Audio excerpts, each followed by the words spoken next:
Hey, this is Cameron, and welcome to the practice log. Whoa. Alright, we got a lot of stuff to do today, so let's go ahead and jump into it, shall we? Do you know what a practice log is? Do you really know what it is? It's comprised of three things. First, it's small talk, that's this right now. Then I'm going to answer some comment questions.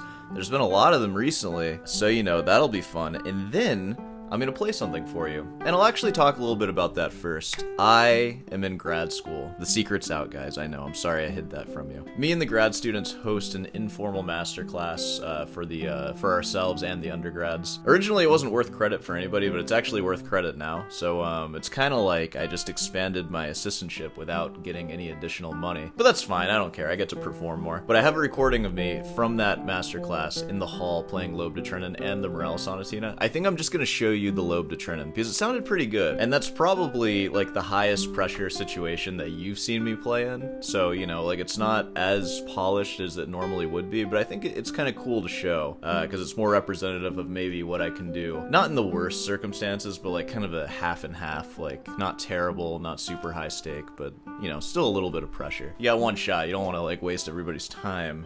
So that means that I'm not playing. I don't even need this thing right now. I've been working a lot on Sonata Giacosa by Rodrigo. I'm gonna play that next time. The piece can be broken up into a couple sections, and I'm gonna play the first section for you next time. But for now, we're just gonna rely on old videos here. It was filmed yesterday. What you're gonna hear was filmed yesterday, so it's okay. That was small talk. That was some actual small talk for you. I don't know, is there anything else you want to talk about before we really jump into this one? How's your practice coming along? Really? You've been working on that? How many hours a day? What? Oh my god, I need to step it up. Okay, let's go ahead and jump into this one, shall we? This is just a little between the reaction videos video for you to see, to inspire you to practice and whatnot. Okay, here's a good question. This one is from Juan Carlos.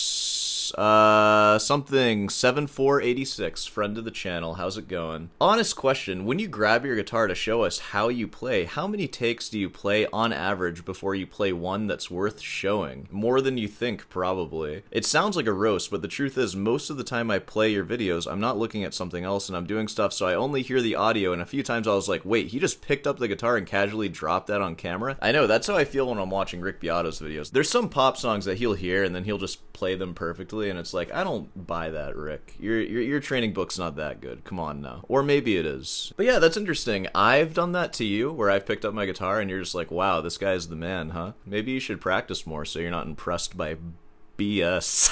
YouTuber guitarist. Alright, so a few times I was like, wait, he picked up the guitar and casually dropped that on camera? This guy is sick. Dude, heck yeah, dude, this guy is sick. I was really hoping that you were that good. It would have been another reason to like you besides the jokes. The jokes are a reason to like me. But when I watch closely, and there's always cuts there, which makes sense. I know there's also cuts during the talking / reaction. Alright, yeah, so it's just talking about the cuts. So you might notice that when I go to like play, like, I'm gonna do an example where I play the Bach.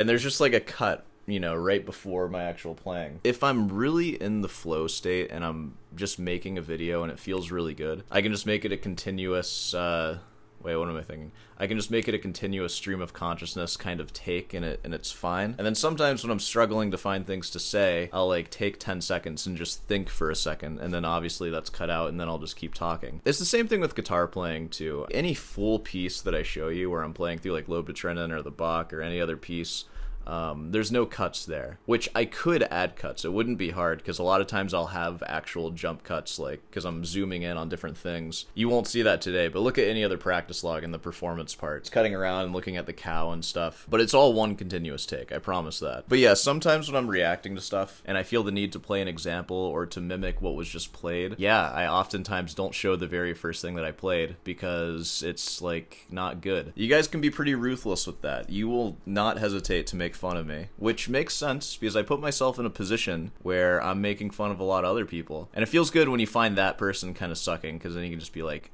boom, taste of your own medicine, and I try to avoid that as much as I can. So that's what's happening there. I would never claim to have an ear like Rick Beato. I gotta find the note, you know? It's there, I gotta... There it is. Did I cut for that? Probably not. I've never gone for the perfect classical guitarist illusion. Not that I could go for that illusion, but the very beginning of this channel is just me, like, sucking, basically. It's a practice log. I'm supposed to show the dirtiness and mistakes, and I am not afraid from you guys seeing mistakes, but also, it's really effective when I am showing an example and I play exactly what I wanted the first time, and it's pretty easy to make that happen with editing and stuff, so I will do that. But to reiterate, if you're ever really impressed with me in a reaction video off of just something that I played, if you see a cut, I probably did it like 5 or 10 times and then in post picked the best one and then just put it there. But I would like to say this too, because we can judge all we want for something like that. Everything that I show, I did play. Is that less impressive than just getting it the first time? Like, obviously it is less impressive, but I still played the thing eventually, so I am capable of playing what you just heard. This is actually kind of a good topic when it comes to recording yourself playing guitar. I'm sure a lot of you have done that. We're all guitarists here, right? We can, we're all cool, we can speak freely. I find that when I'm practicing, and especially when I'm deep into a practice session, I want to try recording myself playing.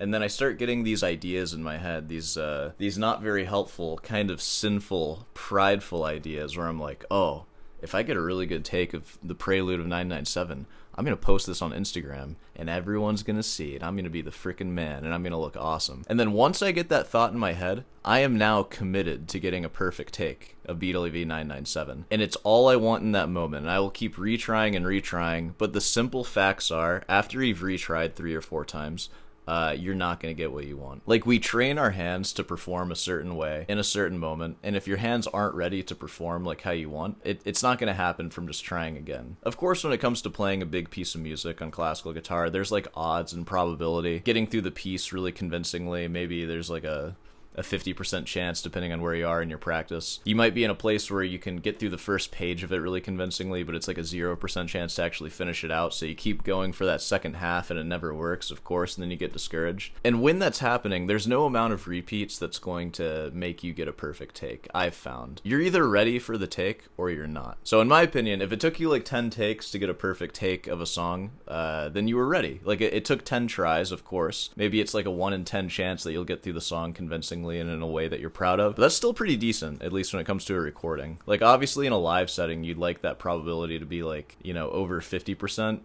for each piece that you're playing, so at least like half the pieces are convincing. But yeah, your comment kind of reminded me of that, because again, everything I played, like, I was ready to play. Maybe the probability of getting through the example is low, but it wasn't so low that it was like never gonna happen, even 100 takes. Like 10 takes, you're good. You're good if it only takes 10 takes. Alright, that's that one. Hopefully that answered your question. Oh, this is a comment on the last video, the Marcin Dyla video, where I was really just into the idea of making the subdivisions really clear, or making the pulse clear, really. I find, at least when I first started playing classical guitar, the way that I looked at music was just notes, and you just kind of play the notes in the order that they're written down. And there's more to the music than that. And this is actually a question I've gotten before. Should you start a piece off with the appropriate accents to, like, really bring out the time signature? And I would say yes, and that's how I'm practicing all my music now. And that's actually the main thing that I work on. Like, when I do the Morel Sonatina, because the Morel Sonatina is already so solid in my head.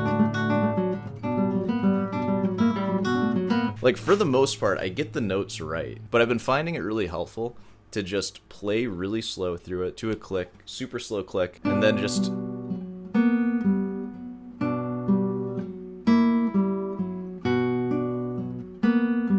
it's been making me a lot more accurate and a lot more musical when I play that. But that's a lot of the work I've been doing. That, and also like early planting, where I'm making it sound really like bad and staccato, but I'm always putting the next finger down.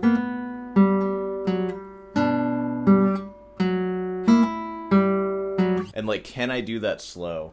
And I know that sounded crappy, but I promise you, it's been helping a lot. I'm going to play through the Morel Sonatina. I don't like doing that because I get demonetized because it's not public domain music. So I'm going to play the first and the third movement in one video just to get the whole thing demonetized, and I don't care. You know, we try to avoid that. There's been a lot of copyright things on YouTube.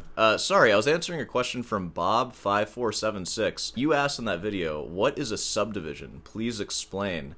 I don't know if that's a sarcastic question or not. When I'm talking about subdivisions, I am talking about how the beat is divided and making it really clear where the beat starts and ends and where the next beat starts, if you know what I'm saying. Like the Morel Sonatina, for example, I'd have to look at the music. It's either in 6/8 or it's in 12/8, one of those. But either way, it's kind of the same thing. It's a even amount of beats per measure, and the beats are divided into 3. And that would be played as dot dot dot dot dot dot, and the accents on that first one. Instead of just playing it dot dot dot dot dot dot, where all the accents are the same, or it's all accented, or da da da da da da. When you play it without those accents, you're obscuring the pulse, and it becomes kind of muddy and unclear. I also find that it trips your fingers up too. Like when you're playing the same thing over and over at the same volume, I feel like your hands get lost. It's almost like sensory deprivation or something, where you just start like doing other stuff and it just becomes uneven and messy. But when you have that clear dot dot dot dot dot dot, you now have like a hierarchy of importance on those beats. So like definitely hit and accent those first beats of the triplet. And if stuff gets messy in the middle note of the triplet or like the end, as long as you land on the next important pulse, it's still gonna sound like the song and it's still gonna sound really good, and most people won't notice. So my focus is on bringing out those big pulses, and I'm finding that it's really making my music a lot more polished. You can look at all the repertoire that you're doing right now, and I want you to notice how important the quarter note is to any piece that you're learning. It can be Bach, or it can be modern stuff like the Morel Sonatina, whatever. But music is always just a continuous quarter note pulse, and we divide that quarter note up. That's what the subdivision is, and it's really important to make it clear where each pulse happens. One of my favorite examples of this is the Adagio of BWV 1001. Like, look at this mess right here. Doesn't that look impossible to read? It's like, what is this? Like, how do you even count something like this? It's in 4/4. There's only 4 beats, 4 quarter notes per measure, and the first one is clear. It's just that A minor chord. And then it goes into this big mess, but all that is just the beat divided into 32nd notes. That's the 3-bar notes there, and then it goes to a 4-bar, 2 64th notes there. And all of that is just one quarter note that's been sliced up as if a surgeon like sliced it up really finely. And that's all this is. So it starts with that A minor chord, 1, E, and then we're going on to 2, which the beginning of the second beat is still tied to the first beat. And these are 32nd notes, so they're like half of a 16th note each. So these are really HD rhythms, right? They're really, really subdivided, but it's still just a quarter note. And then the third beat, it's going to lead to 2 8th notes. Those are familiar. So it's 3, and then the fourth beat is just divided further again. But really, the overarching beats that we get in something like this is just 2, 3, 4, 2, 2, 3, 4, 2, 3, 4, 4, 2, 3, 4. Then the next measure, like this is the song, right? And then back to A minor after this whole, once we get to the third beat of the second measure, which is in the second line here, as you can see. So all we did was just like a 1-5-1 cadence in A minor there. And I'm counting 1, 2, 3, 4 for each beat. I'm counting them as if they're whole notes, really, because it's so finely divided with the 32nd and 64th notes. And then I'll start this one with 1 and 2 and 3 and 4 and 1, 2, 3, 4, 1 and 2 and 3 and 4. And so on. So this is what subdivisions are, and my whole point with this is just demonstrating what the most important part of this measure is. Because if you didn't know better, you just look at all the notes and you'd be like, oh, well, all of them are important, right? And in reality, no, it's the first beat and the third beat. That's like kind of the big deal. You want to base your phrasing just around those, the most important beats in this piece, the 1 and the 3. So if you can make it feel like...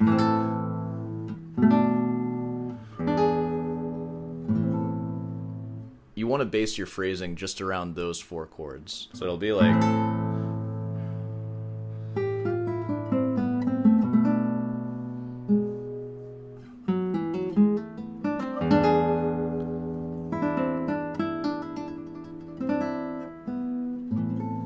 I'm just trying to demonstrate what subdivisions are and why it's important to know where your strong beats are. And that's just something I haven't really paid much attention to, honestly. Like when I was learning this Adagio, it was just learning the mess of notes in the order that they came in, and the rhythms were a little dubious, the accents were dubious, and it was just generally uninformed. And since then, I've had lessons with Brandon Aker. I'm also in the middle of a master's degree right now. This is music right here. This is like the important stuff that isn't obvious when you're looking at a sheet of music. Because what do you learn? Any music book, you learn how to identify the notes, you learn where they go on the fretboard, and you learn how to perform them, like, with correct rhythm. Like, you're taught rhythm and stuff. You're not always taught beat hierarchy in a way that, like, makes sense. Like, it's a little weird that I'm now finally focusing on this stuff after, like, 15 years of playing guitar. Granted, only, like, 7 or 8 years of playing classical guitar, because you certainly don't think about this stuff when you're playing, like, rock and whatnot. Or if you do, it's usually felt and not really articulated like this. But yeah, that's how music works, and that's how subdivisions work. So boom, there you go. Alright, I think I answered enough comment questions there. So, what you're gonna hear now is me playing in the hall of the university that I go to for like 7 or 8 people. Like, it's a masterclass performance. It's pretty relaxed though, so I wasn't too nervous or anything. But this was the first piece that I played, so I was a little cold because I was just sitting listening to other people, of course. So, you know, this is probably the highest stakes performance that you've seen me play. And you know, I'll probably film more of these, like, especially if I'm performing in the hall, just to give you a little taste of what it might be like with me, like,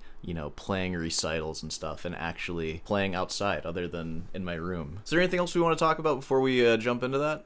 Maybe not. Alright, well, this is Lobe de Trennen, played in the hall of my university for my peers, and the person recording it didn't actually start recording until like one measure in, so you're gonna miss the very beginning, but you know, I think you've heard it enough to where you know how it starts. So enjoy, and I will see you on the other side.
Whoa, that was pretty crazy, huh? I didn't add any post-processing to that or anything. That's just an iPhone recording my guitar, and there should be reverb, because again, I was in a hall, so you'll hear that. I felt the nerves in that performance, but it certainly wasn't as nervous as I've ever been, and I feel like a lot of it came out pretty well. I think that's enough for this video. I have some reaction videos that I'm going to film right now, and I'm pretty excited about them. I love when guitar YouTubers post stuff wacky and weird, and it just is like a free reaction video, so I'm excited about that. Alright, let's go ahead and wrap this one up here. Hey, of course, if you made it this far, be sure to subscribe and leave a like. Yeah, guess what? I have a link in my description for OutSchool. I'm talking about it now because I finally got my first payout from OutSchool. I had to kind of get onto them a little bit, but I now have proof that they're actually paying me for advertising them. So that's kind of like a sponsorship, except it's just an affiliate link. And basically how it works is if you start teaching on OutSchool using my link, once you make some money, I'll make some money, sort of as commission for introducing you to OutSchool. So if you're a guitar teacher and you're looking for students, I used OutSchool for like 4 or 5 years.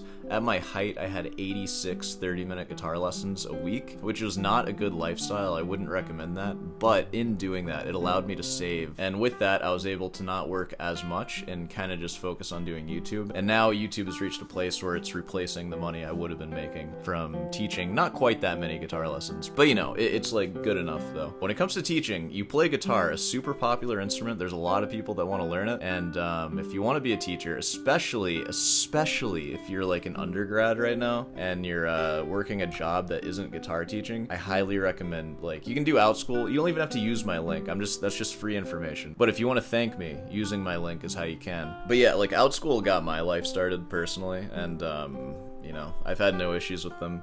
They take a big cut of the money, but you can always just charge more. They take like 30%. But if you're struggling to find students, because finding students can be hard if you don't have advertising, which, like what I have, because I can just advertise if I ever want students. I'm not teaching any guitar lessons right now, I'm sorry. So, you know, not everybody has that, but you kind of can have an advertiser with OutSchool. And again, they're not paying me to say that. It just worked for me, and I look back on it, and I'm really thankful that I found them, because it again, got my life started. Of course, if you don't want to do any of that, there's always Rudens Delight, there's Patreon, there's member section, there's all that. I really appreciate that stuff. And yeah, it's nice to talk a little bit and just kind of share what's going on in my life. Guitar practice is going really well. I hope you've been practicing alongside me, because if you have been, you've been getting a lot better, because I've been getting a lot better. At least I feel like I have. Not only better, but I'm also getting better at, like, actually performing. Like, I feel a difference now. Like, I can handle my nerves a lot better, and in that, it makes me actually less nervous, because I'm building this trust with myself, and it's kind of cool.